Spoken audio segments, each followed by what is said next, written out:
Hi, my name is Jenny, and we're going to be talking about assessments today. Now, school is meant to be an exciting time for your child. It's meant to be adventurous and exciting. And as teachers, we're meant to encourage this kind of environment. We're meant to encourage learning in our students. One way we do this is through assessments. During these assessments, we're able to see where your child is in their development compared to other kids their age or in their same grade. And throughout your child's time in school, they will take anywhere from 1 to 3 assessments a year. There are a lot of names for these assessments like CTOPP, the ITBS, the PAT.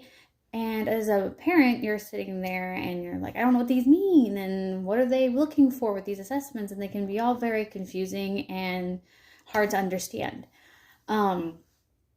Most standardized reading assessments measure a child's fluency in their reading, their comprehension of what they're reading, how well they're speaking the words that they're reading, and if they can answer questions effectively.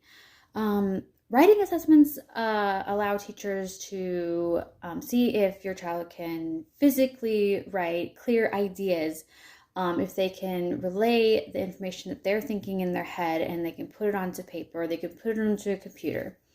We're going to go over some of these assessments. A reading assessment is super easy. Doesn't sound as scary as, it's not as scary as it sounds.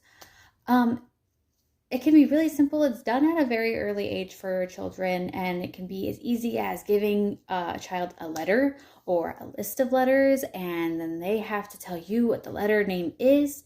You can also give them letters, and they can organize them from uppercase letters to lowercase letters, and they can just separate them, and you can see where that child is understanding, what letters they are understanding, and which ones they are struggling with, and base that child's learning around what they need and what they already know.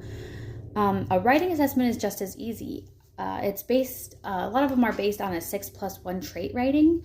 These traits are ideas, organization, word choice, voice, sentence fluency, conventions, and presentations.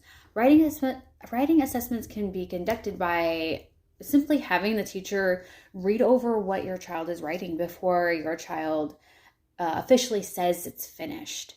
Or it can be kind of a peer editing group. And so assessment doesn't always mean some big giant test. It can just be simple observation by the teacher or observation by the parent, and in order to see where your child's at and what they need, teachers and parents can work together with these assessments and be able to give your child what they need.